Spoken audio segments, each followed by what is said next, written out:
y verificaciones del mismo. Como también en la primera parte vamos a ver algo de lo que la semana pasada estuvimos charlando respecto a la ubicación de tablets. También, hoy cuando estemos cerrando ya la clase, vamos a comentar sobre la fecha de entrega de este trabajo y me gustaría que establezcamos un día y horario para vincularnos, conectarnos y hacer clases de consulta, ¿no? Durante las semanas previas a la entrega. Así, en ese horario, quien tenga que hacer alguna consulta, nos conectamos y bueno, y la podamos compartir. Así, si varios tienen la misma consulta, la podemos ir despejando. La semana que viene vamos a hacer el parcial. La semana que viene, en este horario, vamos a hacer el parcial a través del UB. Ya ustedes ya saben cómo se hace, cómo se trabaja con esto, así que no hace falta explicar demasiado. El parcial es de las dos unidades que vimos, de la parte de iluminación, fuerza motriz, y bueno, lo que les voy a preguntar va a ser básicamente, chicos, cosas que hemos estado charlando en nuestros encuentros. O sea que, repasando las filminas, y viendo las notas que fueron tomando de las distintas clases, entiendo que es suficiente para ese parcial. Puede haber algún cálculo muy simple, pero muy simple. Pero más que nada van a ser preguntas múltiple opción respecto a lo que nosotros fuimos viendo en los encuentros. Bien. Profe, disculpe, buen día. Buen día, Francisca. Quería consultarle justo lo que estaba mencionando de la modalidad del parcial. ¿Dijo múltiple opción o que uno que otro cálculo? ¿Va a haber alguna pregunta a desarrollar o verdadero y falso o de esa modalidad de múltiple opción? Esa modalidad, Francisca. Perfecto, muchas gracias, profe. Lo mismo van a tener como, ustedes ya pasaron conmigo y vieron cómo les cargo yo los parciales. Previo van a tener ahí toda una serie de indicaciones de qué es el parcial, cuántas preguntas son, cómo suman, qué puntaje tienen y demás. ¿Está bien? Profe, una pregunta. ¿Va a ser que las incorrectas restan como el año pasado? Sí, seguro. Sí. Siempre cuando hay múltiple opción, mi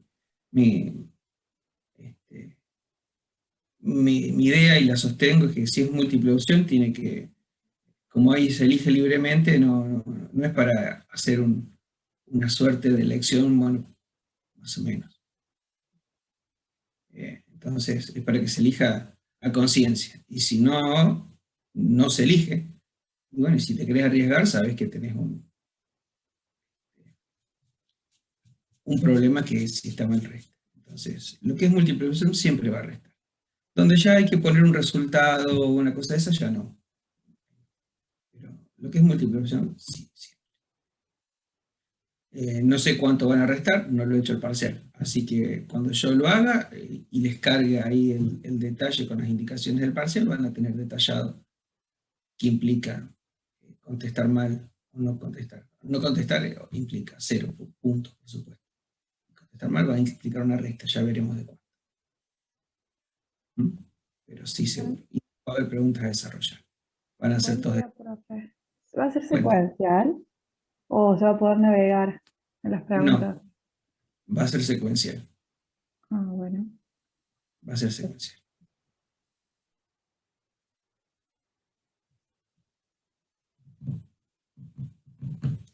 Bueno, gente, les voy a compartir pantalla para que charlemos sobre el método de cálculo, el desarrollo de ecuaciones. Al final les voy a compartir una planilla que se las pongo a modo de referencia. Si después les interesa, se las cargo en la UV para que la tomen de referencia, pero es como me interesaría que planteen después todo el sistema de cálculo, porque es ordenado, ahí van a estar todos los elementos que tienen que calcular, y también facilita la corrección. Facilita la corrección, y también creo que es ordenado para el cálculo de usted. Yo se los propongo, el que lo quiera utilizar, lo utiliza, y el que no lo quiera utilizar, no lo utiliza. No hay ningún problema. Así que, manos a la obra, y les voy a compartir la pantalla. Los datos de las máquinas que tienen que utilizar cada grupo, con la ubicación y la potencia de cada una de ellas.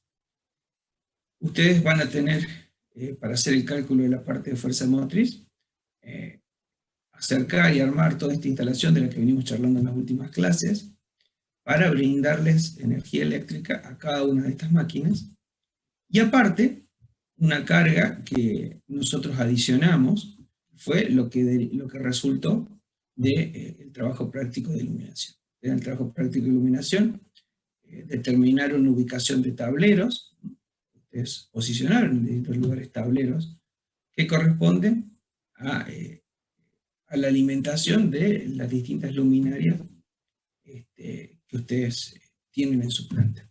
Entonces, entre las máquinas que tienen asignadas en esas planillas, más los tableros del sistema de iluminación que ustedes calcularon, ahí tienen toda la carga a abastecer por el sistema de fuerza motriz.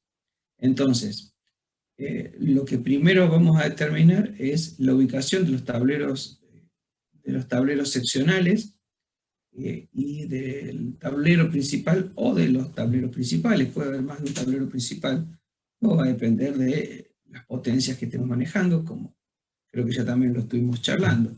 Si manejamos potencias muy grandes, a veces nos conviene separarlas.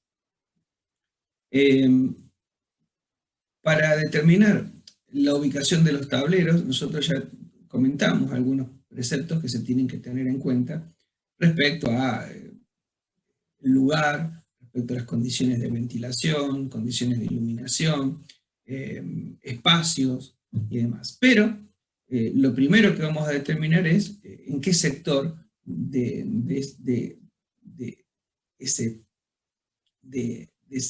ese pequeño lugar nos conviene ubicarlo.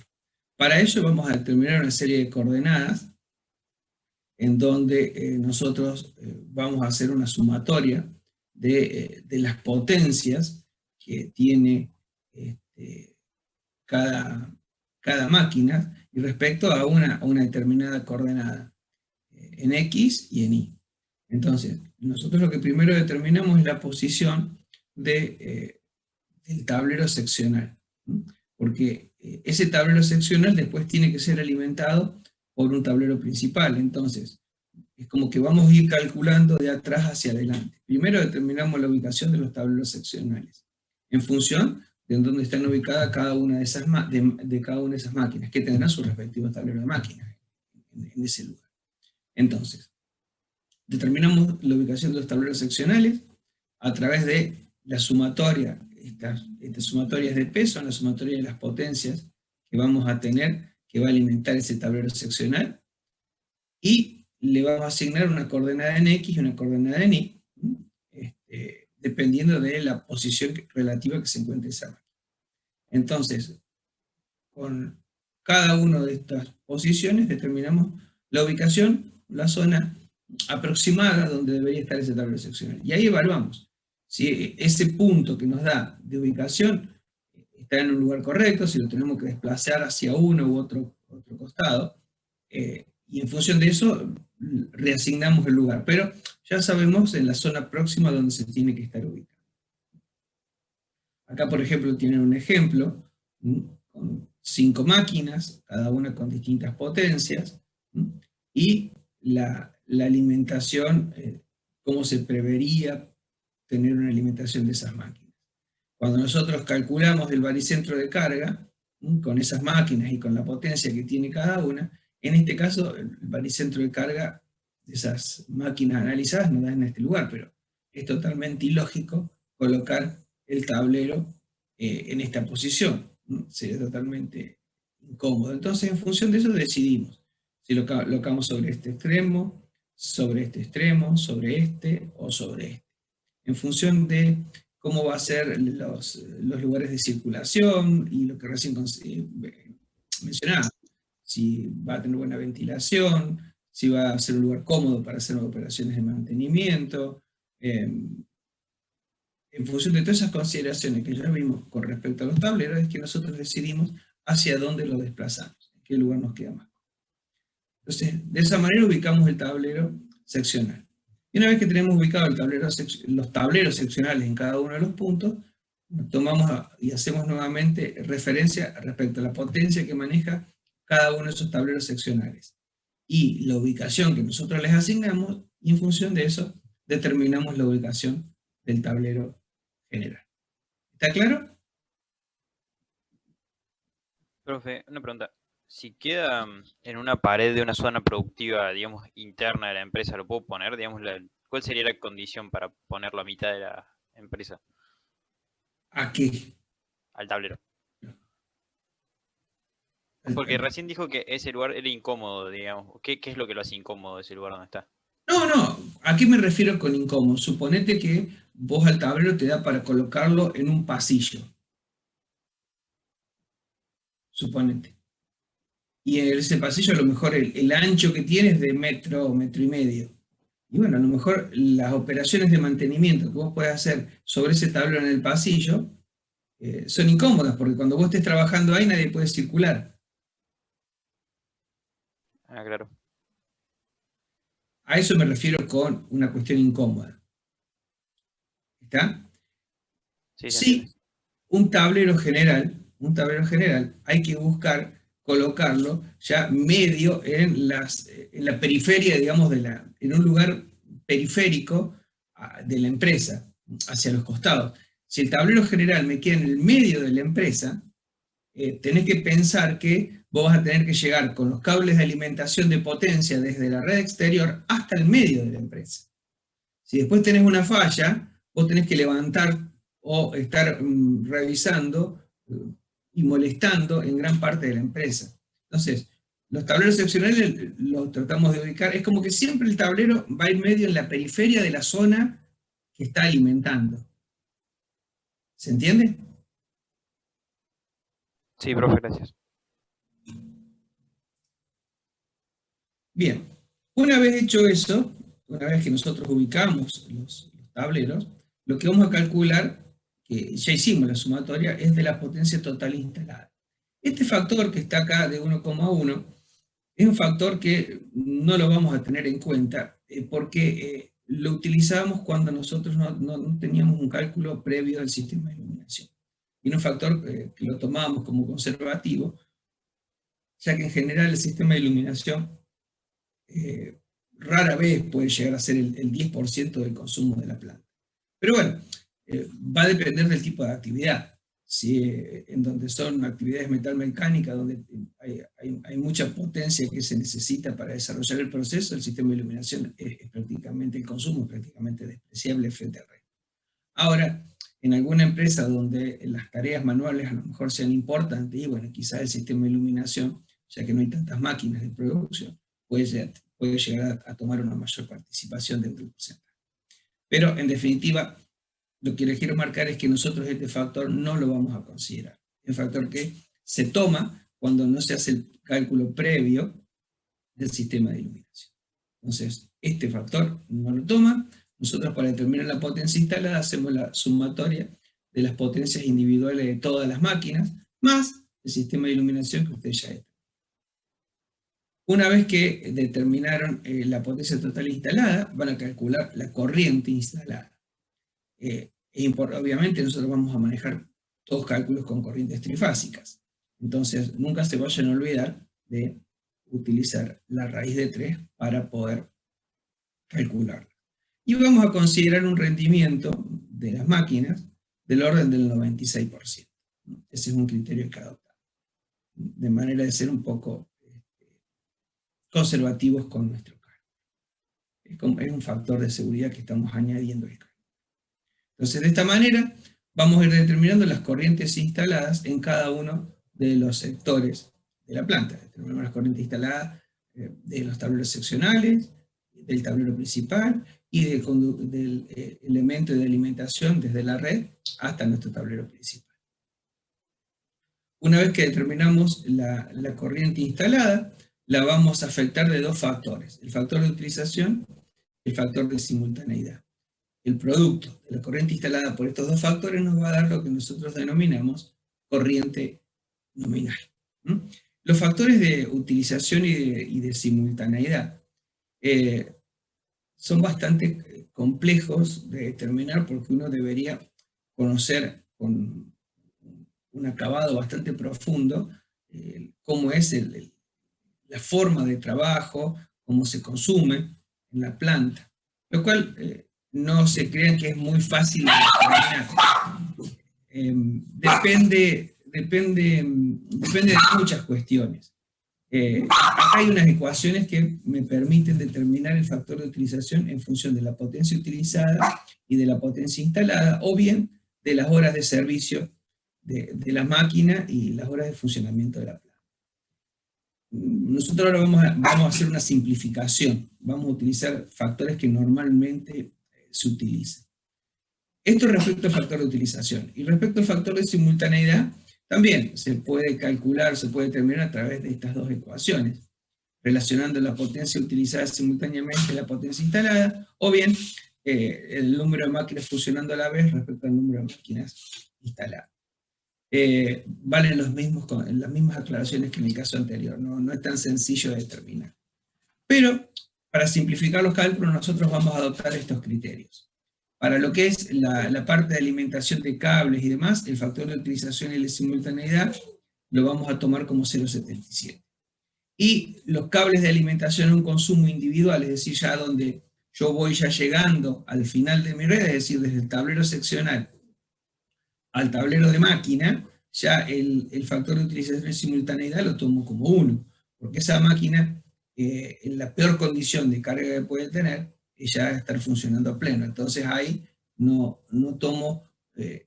hay ninguna posibilidad de que haya alguna máquina funcionando y otra no. Entonces, en ese aspecto, ya ahí, a ambos factores los tomo como 1. Yo a medida que vaya yéndome desde esa última carga hacia mi tablero principal, yo podría ir disminuyendo mis factores de utilización y simultaneidad. Si yo los voy disminuyendo, ¿qué es lo que voy a ir haciendo? Voy a ir haciendo que esa corriente de cálculo sea cada vez más pequeña, por lo tanto el dimensionamiento de mi red sea cada vez más pequeño. Si yo quisiera ser totalmente conservativo, bueno, los pondría a ambos factores como 1, y listo, se terminó el problema. Y considero que siempre va a estar todo funcionando a la vez y a plena carga. Entonces, ese es el criterio que tiene de asignación de los factores de utilización y simultaneidad en nuestros cálculos. Una vez que nosotros determinamos las corrientes nominales, vamos a acceder a las tablas del fabricante de conductores para hacer una selección del conductor adecuado para transportar la corriente que nosotros determinamos que necesitamos tener o transportar para alimentar a las distintas máquinas. En general, los cables que vamos a utilizar van a ser cobre. Pueden utilizar cables unipolares o cables multipolares. En general, lo que se opta, creo que ya lo hablamos, en lo que es las alimentaciones ya terminales, desde los tableros seccionales a las máquinas, o inclusive del tablero principal a los tableros seccionales, son cables multipolares. Y los cables unipolares se suelen utilizar mucho desde el punto de alimentación o desde la medición hasta el tablero principal, o bien podría llegar a ser desde el tablero principal a los tableros seccionales. En lo que es el cálculo no cambia demasiado porque lo que nosotros vamos a determinar es secciones. Pero bueno, esto es una consideración que hacemos respecto a lo que el día de mañana tiene que ver con el mantenimiento. Lo que tiene que ver con el mantenimiento, si yo tengo que se me daña un cable multipolar, bueno, necesito sacarlo de servicio a todo ese cable multipolar para poder hacerle mantenimiento. En cambio, si tengo cables unipolares y falla uno de ellos, solamente que queda sin servicio es el cable que fue dañado. Los otros pueden seguir en servicio. Entonces, nosotros lo que vamos a hacer es, con esa corriente nominal que calculamos, entrar a la tabla y ver cuál es la sección de conductor capaz de permitir la circulación de esa corriente nominal. En general, supónganse, cuando ustedes calculen una corriente nominal, les va a dar, por decir un número, qué sé yo, 47 amperes. Ustedes buscan la tabla del fabricante y no van a encontrar un conductor que transporte 47 amperes. Lo que van a elegir es el de la sección inmediata superior. Entonces, el que tienen, que sigue, es de, por decir, 60 amperes. Y bueno, ese 60 amperes les va a dar de una determinada sección. Entonces, cuando nos referimos en esta ecuación a la corriente de tabla, nos estamos refiriendo a la corriente que es capaz de transportar ese conductor que ustedes determinaron en la tabla. Lo van a afectar a esa corriente de tabla por dos factores, el factor de temperatura y el factor de agrupamiento, que esto tiene que ver con la instalación del conductor. Esos dos factores están determinados por los fabricantes, que dependiendo de cómo ustedes lo instalen y cuáles van a ser las condiciones de temperatura, les van a dar dos valores, un factor de temperatura y un factor de agrupamiento. Multiplicados por la corriente de tabla les va a dar la corriente admisible. Y ahí ustedes tienen que verificar que esa corriente admisible sea mayor que la corriente no. Si se produce esta verificación, quiere decir que la selección del conductor que ustedes hicieron para esa parte de la instalación es correcta. Otra verificación que vamos a hacer tiene que ver con la caída de tensión. Ustedes saben que a medida que nosotros estemos transportando corriente, se van a producir caídas de tensión. Vamos a utilizar esta ecuación para los sistemas trifásicos y esta ecuación en caso que tengamos sistemas monofásicos. Entiendo que todos van a tener sistemas trifásicos. Entonces, nosotros vamos a hacer una determinación y una verificación que la caída de tensión en nuestro sistema de alimentación de fuerza motriz no supere el 5%. Es decir, a medida que nosotros vamos a ir calculando las distintas partes de nuestro sistema de alimentación, vamos a ir calculando las caídas de tensión que hay en cada uno de los tramos. Entonces, ustedes van a calcular la caída de tensión que hay en el tramo, desde la alimentación, desde el punto de medición a su tablero principal. Y eso le va a dar un determinado porcentaje. Después van a calcular la caída de tensión que hay desde el tablero principal hasta el tablero seccional. Y después van a calcular la caída de tensión que hay desde el tablero seccional a la máquina. La sumatoria de todos esos tramos, de cada una de esas partes, no debe superar el 5% para lo que es el sistema de fuerza motriz. En los casos de los sistemas de iluminación es más estricto y no debe ser superior al 3%. La forma entonces que determinan o que se utiliza para determinar la impedancia que ustedes tienen en cada uno de esos tramos, bueno, ya la conocen. Es multiplicar a L, multiplicar a R por el coseno de phi, más XL por el seno de phi. Estos valores, estos datos R y XL, bueno, son datos que son provistos por el fabricante del conductor. En realidad, el fabricante del conductor ya muchas veces les da el valor de Z. Ustedes lo multiplican por L y obtienen la impedancia de la línea por metros o por kilómetros. Y lo último que nos queda por verificar en nuestro cálculo es cómo se va a comportar el sistema que nosotros calculamos si se produce una falla. Es decir, analizar la soportabilidad al cortocircuito que va a tener nuestra instalación. Porque debemos asegurar que mientras permanezca una falla, que nosotros obviamente la vamos a limitar con nuestras protecciones en el tiempo, debemos asegurar que la corriente de cortocircuito admisible sea siempre mayor o igual a lo que denominamos corriente presunta de cortocircuito. ¿Cómo las determinamos a cada una de ellas? Lo que es la corriente presunta de cortocircuito la vamos a calcular haciendo el cociente entre la tensión de línea respecto al producto de la raíz de 3 por la impedancia de línea. Cada parte de nuestro circuito va a tener una determinada corriente presunta de cortocircuito. Esa corriente presunta de cortocircuito va a ir disminuyendo a medida que nosotros vayamos avanzando en nuestra instalación.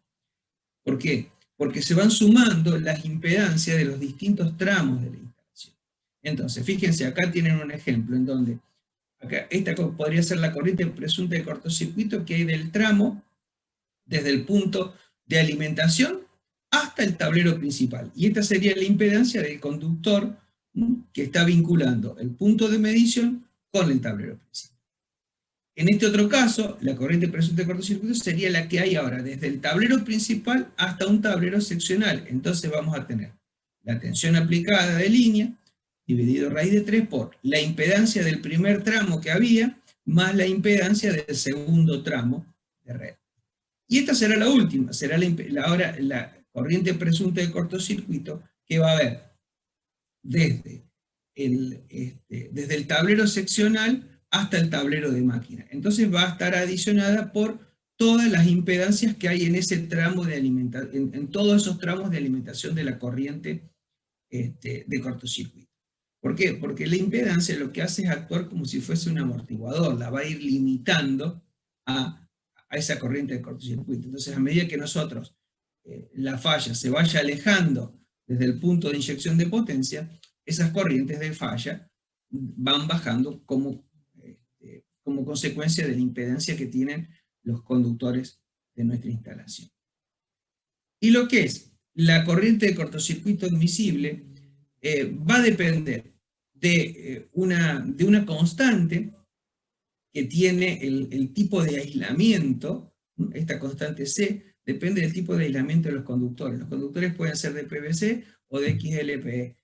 Hay dos tipos de aislamientos. Entonces, el fabricante les va a dar el valor de esa constante, dependiendo del tipo de aislamiento, multiplicada por la sección del conductor, dividido el tiempo de actuación de la protección.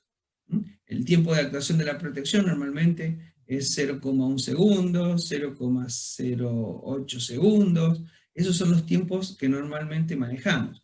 A medida que las protecciones son más rápidas, es decir, que le asignamos un menor tiempo, se vuelven más caras y más complejas. Entonces, lo normal es utilizar esos tiempos.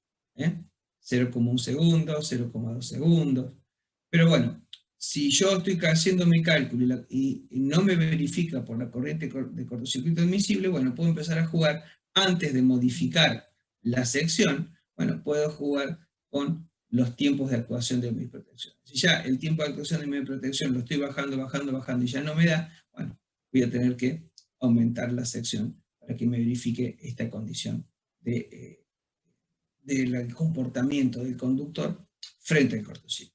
Es decir, nosotros lo que vamos a ir haciendo, fíjense, ya son 3 verificaciones de nuestro sistema de cálculo. Primero, que la corriente nominal sea menor o igual a la corriente admisible que ese cable que seleccionamos permite. Después vamos a verificar que la carga que va a circular por ese conductor no produzca una caída de tensión mayor al 5% en la alimentación de nuestras máquinas. Si llega a ser la parte si llega a ser el tablero de fuerza, el tablero de iluminación el que estamos alimentando, esa caída de tensión no puede superar el 3%. Y por último, verificamos cómo se va a comportar la instalación frente a una falla. Entonces, ahí ya le asignamos y verificamos. Calculamos primero la corriente presunta de cortocircuito y después calculamos la corriente de cortocircuito admisible. Y si ya verificamos todos estos pasos, bueno, nosotros ya habremos hecho el cálculo y el diseño de cómo va a ser o cómo va a estar compuesta nuestra instalación de fuerza motriz. Acá tienen 2 ejemplos de cálculos respecto al tipo de aislación. Dos constantes, respecto a la aislación de PVC o de XLPE. Pero bueno, insistir, esas constantes dependen del fabricante que ustedes hayan seleccionado. Los catálogos que ustedes hayan seleccionado de conductores van a tener esto. Lo otro que nos queda por hacer es calcular lo que es la corrección del factor de potencia. Nosotros, como no conocemos cuánto es el factor de potencia inicial que tiene esta fábrica, lo que vamos a suponer es que tiene un factor de potencia inicial de 0,8. Y lo vamos a corregir a un factor de potencia que nosotros vamos a establecer. Traten de establecer un factor de potencia final que sea elevado, 0,98, 0,99. Y en función de eso, vamos a calcular cuánto es la potencia reactiva capacitiva que nosotros tenemos que tener en nuestro banco de capacitores para corregir ese factor. Ustedes pueden optar por alguno de los tres métodos. Pueden tener una compensación centralizada, pueden tener una compensación por grupos, o pueden tener una compensación individual. En general, si no tenemos máquinas muy grandes, en donde necesariamente tengamos que hacer una compensación individual de esa máquina, en general lo que más se utiliza es la compensación centralizada con un banco automático en el ingreso de la instalación, ¿no? Está el punto de medición, y después del punto de medición, nosotros lo que hacemos es instalar un banco de capacitores automáticos. Y de esa manera corregimos el factor de potencia de la instalación. Acá tienen, bueno, este es el mismo cálculo o el mismo ejemplo que yo se los mostré ya el año pasado, cuando veíamos en la parte de electrotécnica lo que es corrección de factor de potencia. Un ejemplo para poder determinar, y vuelvo a insistir, no se tienten en poner 0,96, este es un ejemplo nomás, y 0,96, corregir a 0,96 es muy mezquino, es muy poco. Debemos aspirar a más, debemos a un 0,98, 0,99. Entonces, bueno, de acuerdo al factor de potencia inicial que ya vamos a establecer, nosotros fijamos en 0,8, hacemos un cálculo para determinar cuál es la potencia reactiva capacitiva en función de la potencia nominal o potencia instalada que nosotros tenemos. La potencia nominal sale de multiplicar la potencia instalada por el factor de utilización y el factor de simultaneidad que nosotros ya consideramos para nuestro caso. Entonces, en función de eso, determinamos cuántos kVAR necesitamos. Y con ese dato, nos vamos a las tablas de los fabricantes de bancos de capacitores y seleccionamos algunos de los modelos que tienen estos fabricantes de bancos de capacitores. Facundo.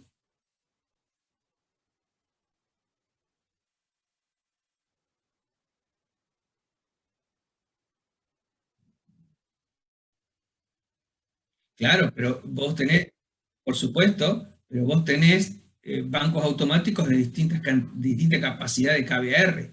Tenés bancos automáticos de 50 kVAR, bancos de 100 kVAR, de 200 kVAR, de 300 kVAR. Entonces, no, esa es la potencia máxima que tiene ese banco. Puede inyectar hasta eso. Después va a ir poniendo de acuerdo a lo que se necesite para compensar. Pero como máximo puede inyectar eso. Entonces vos lo que tenés que elegir justamente es ese banco con esa capacidad. ¿Entienden?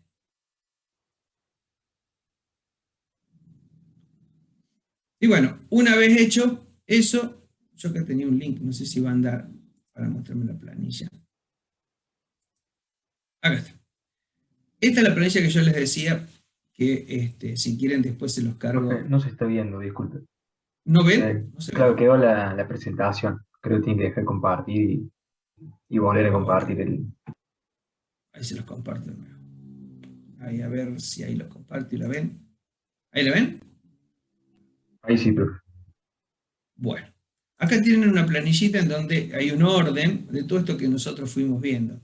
Es hacer una designación del circuito de alimentación en el cual ustedes van a determinar el conductor, y van a ir colocando, le pueden ir después agregando las ecuaciones, las fórmulas, para ir calculando y determinando los distintos circuitos. Ustedes lo que van a tener que hacer es un circuito unifilar. Acá hay un ejemplo, simplemente para ubicarnos. Ustedes tendrán el tablero de medición, el tablero general, y después los distintos tableros seccionales. Y de cada tablero seccional se alimentará después a cada máquina. Entonces lo que ustedes van a determinar y van a ir calculando son estos conductores que vinculan a cada uno de estos tableros, y estos tableros con cada una de las máquinas. Entonces, este será un circuito que podemos llamarlo, yo acá le puse medición, tablero general. Medición, tablero general. Entonces acá haré el cálculo de todo el conductor que me va a estar vinculando a estos dos tableros. La tensión, la potencia instalada que tengo en tablero general va a ser la potencia de toda la planta, obviamente. Después la corriente instalada que voy a tener, que va a circular por este conductor, el factor de utilización que yo le asigne, el de simultaneidad, la corriente nominal. Acá ya la sección comercial adoptada, acá hay algo que ya, bueno, por ejemplo acá fíjense, en este caso cuando en algún momento he estado completando o haciendo algo, ahí él había hecho una aclaración del tipo de conductor que estaba elegido. En este caso, fíjense, estamos haciendo un cálculo con un conductor de media tensión. Después, acá tienen los factores de temperatura, de agrupamiento que establezca el fabricante del conductor, la corriente de tabla que yo sacaré, la corriente admisible, y podrían, si quieren, agregar alguna columna de comprobación, en donde se verifique que la corriente admisible es mayor que la corriente nominal. La longitud de ese tramo, la R, la XL, el coseno de phi, el seno de phi, y después los otros puntos, el cálculo de la impedancia, la caída de tensión del tramo calculado, la acumulada, que es la suma de todas las caídas que hay entre los distintos tramos. En este caso, si estoy haciendo el primero, solamente será la de este tramo.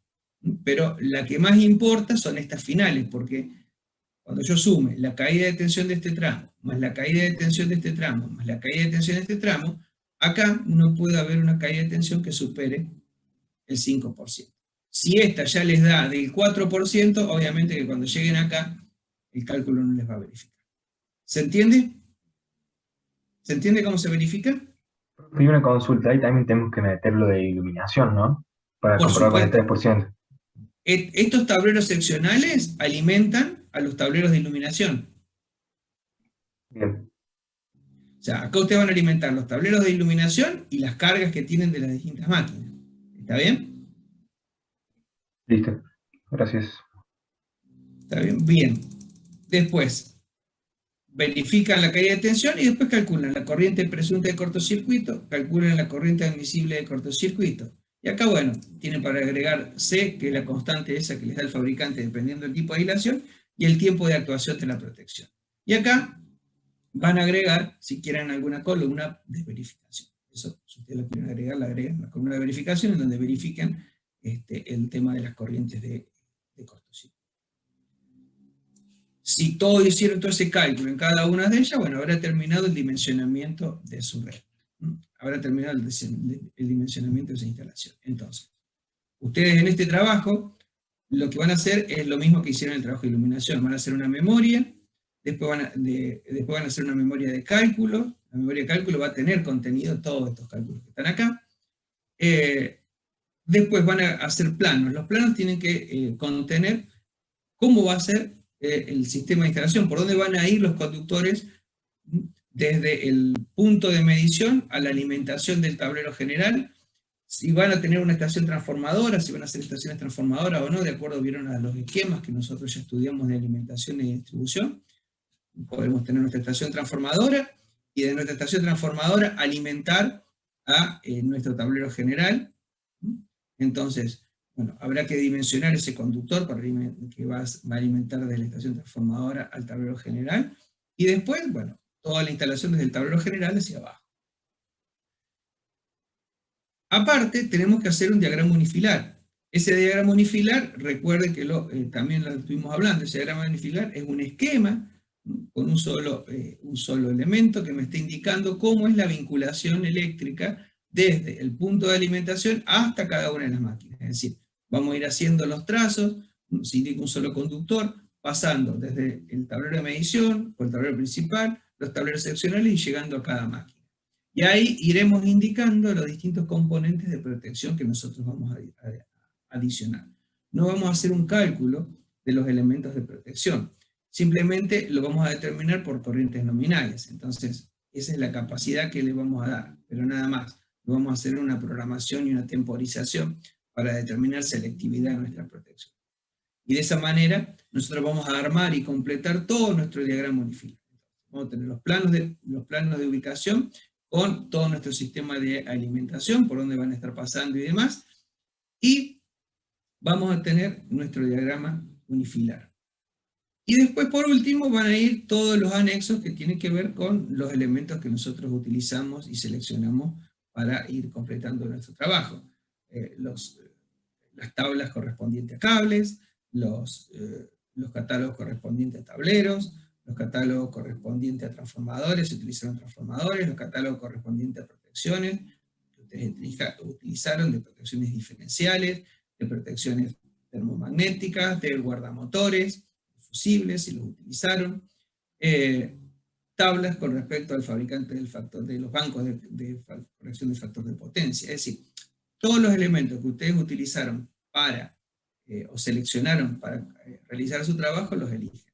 Y en la memoria, en la primera parte, la memoria descriptiva, es cuando hacen la descripción de cómo es el sistema, en qué nivel de tensión se compra, cómo va a ser la distribución, si va a ser por bandejas, si va a ser por cable subterráneo, si va a ser por canal, si va a ser entubada. Bueno, todo eso ustedes lo van a ir contando y lo van a detallar en la memoria principal. No hace falta hacer planos de detalle.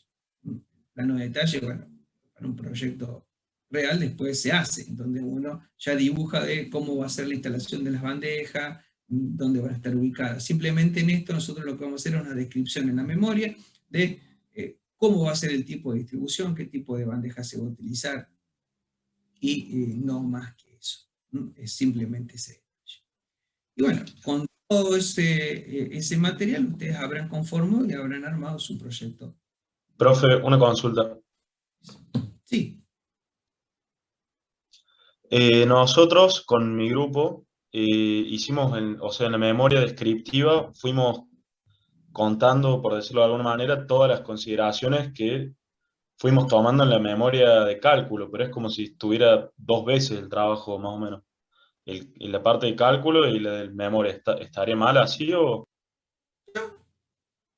A lo mejor la memoria no es un nivel de detalle tan grande. En la memoria se cuenta cómo fueron los criterios que ustedes adoptaron para hacer el cálculo. En la memoria vos no decís, bueno, tomé una corriente de 50 amperes, la multipliqué por tal factor. En realidad vos lo decís, bueno, determiné una corriente de esta manera y después hice esto.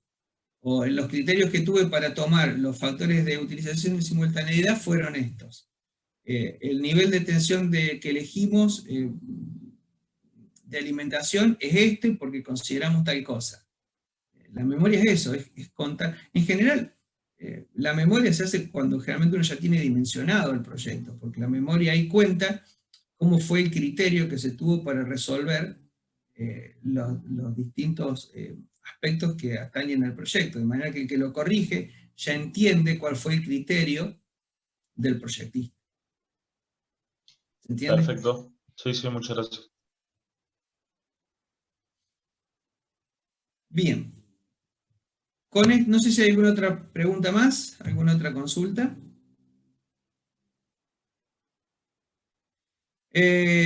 Melissa, posiblemente en unos 10 días más o menos lo tengan corregido. Más o menos. Lo mismo, una vez que los corrijas, yo les voy a estar devolviendo, les va a llegar un mail con el trabajo, con la nota y las correcciones. En un mismo PDF yo les voy a mandar el trabajo con, ustedes lo van a tener que revisar y van a ir encontrando si tiene correcciones, las correcciones o los comentarios que yo les pueda hacer. Y les va a llegar a su correo. No lo sé, Tomás, no lo he hecho todavía el parcial, pero entiendo que unos 20, 30 minutos, dependiendo de la cantidad de preguntas. Así que... no, para el parcial yo lo que les voy a pedir, chicos, es que tengan la cámara del celular a una distancia de aproximadamente 1 metro, que enfoque el monitor de la computadora.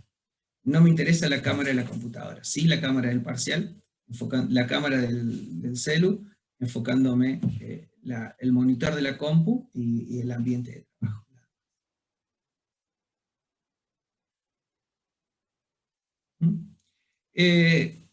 Bueno, chicos, ¿qué horarios y qué día, a ver si los podemos acordar y combinar, convendría para que nos vinculemos a hacer las clases de consulta?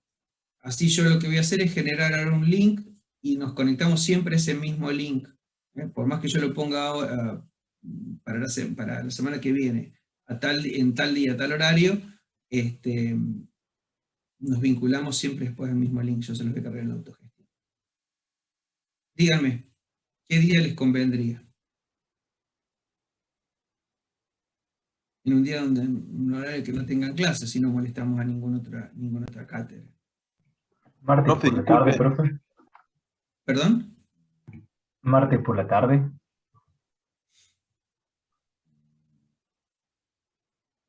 Imposible. Les puedo sugerir, y ustedes me dicen si les viene bien, Claro, mejor. puede ser los días miércoles, sigamos con el miércoles a las 17. Sí, profe, está bueno ese horario. Aparte Sí. creo que todos cursamos a la mañana, los de este curso. A mí me queda bien. ¿Les queda a todos Sí, a bien? mí también, pues. Ok. Entonces yo les voy a cargar un link, así no lo repito después todas las semanas, lo dejo ahí. Por más que lo cargue con la fecha del miércoles que viene, los próximos miércoles seguimos respetándolo al mismo link, nos vinculamos lo mismo en ese mismo horario. Sí, a ver, la consulta no creo que sea más de 30 minutos, o sea que si hay alguien que cursa algo a las 18, va a tener tiempo para... Y si alguien está apurado porque tiene las 18, bueno, aproveche y los primerea a todos y hace primero la consulta y se la saca. ¿Eh? Así que entiendo que está bien. ¿Quieren que lo hagamos 16:30? Lo hacemos 16:30. No tengo problema.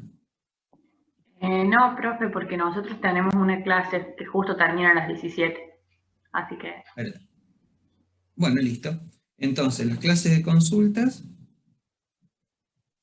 los miércoles, 17 horas. A partir del miércoles que viene. A partir del miércoles. El trabajo, la fecha de entrega, y esto va a ser para todos los cursos, ya lo voy a hablar con el ingeniero de Marchi que le está dando en los otros 2 cursos, la fecha de entrega va a ser el día 4 de junio, el viernes 4 de junio, a las 18 horas. Lo mismo ya se las voy a publicar en la UB. Pero tomen nota. Es el 4 de junio a las 18 horas. 4 de junio a las 18 horas. Tienen más de 3 semanas para hacerlo. Tiempo más que suficiente. Es fecha digamos, límite. Si hay alguien que lo hace antes y lo quiere entregar antes, bueno, lo entrega antes, no hay ningún problema. Esa es la fecha tope. ¿Está claro? Va a ser la misma para todos los cursos.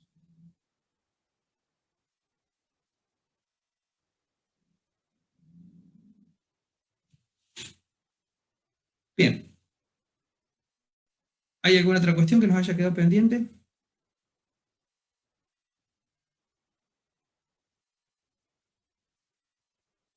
¿Está todo claro?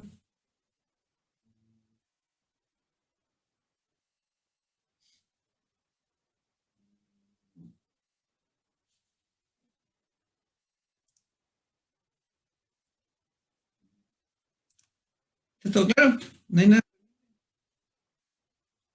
Por ahora sí, profe, después van a surgir cuando arranquemos. Seguro. No hay ningún problema y es lógico que sea así. Bueno, vamos a hacer lo siguiente. Yo les voy a cargar después en la V ese modelo de planilla para el que lo quiera tomar, lo tome.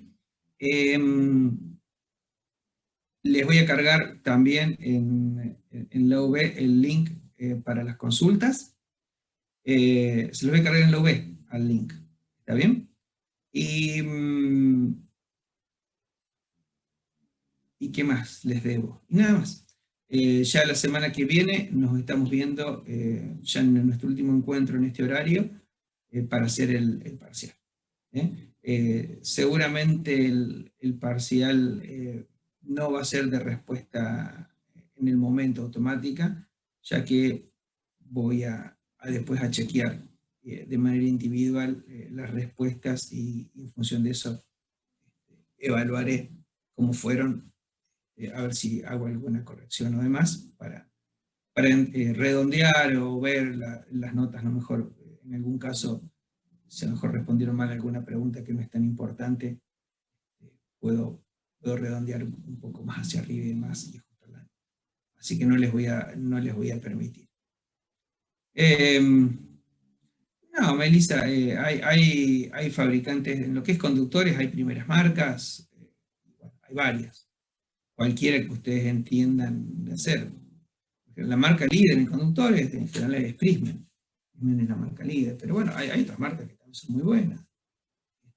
Ustedes busquen Prysmian, IMSA, cualquiera de esas marcas son líderes, son muy buenas. O sea, van a encontrar, sí, lo mismo que les dije la otra vez, los catálogos que utilicen para hacer los cálculos de distintas partes, sean catálogos de empresas que estén radicadas en el país, que los consigamos acá. Por lo menos lo que utilicen, si alguna vez después necesitan, bueno, ya están familiarizados y los conocen. Así que bueno, ya todas estas cuestiones y estas consultas después, como recién decían ustedes, las vamos a ir charlando a medida que vayan haciendo el trabajo. ¿Estamos? Profe, una consulta sobre el parcial. Uh-huh. Para entrar a Zoom y poner la cámara del celular, ¿tenemos que entrar a Zoom directamente del celular o de la compu también? No, del celular. Entramos una sola vez desde el celular. Uh-huh. Tal cual. Gracias. Muy bien. ¿Algo más?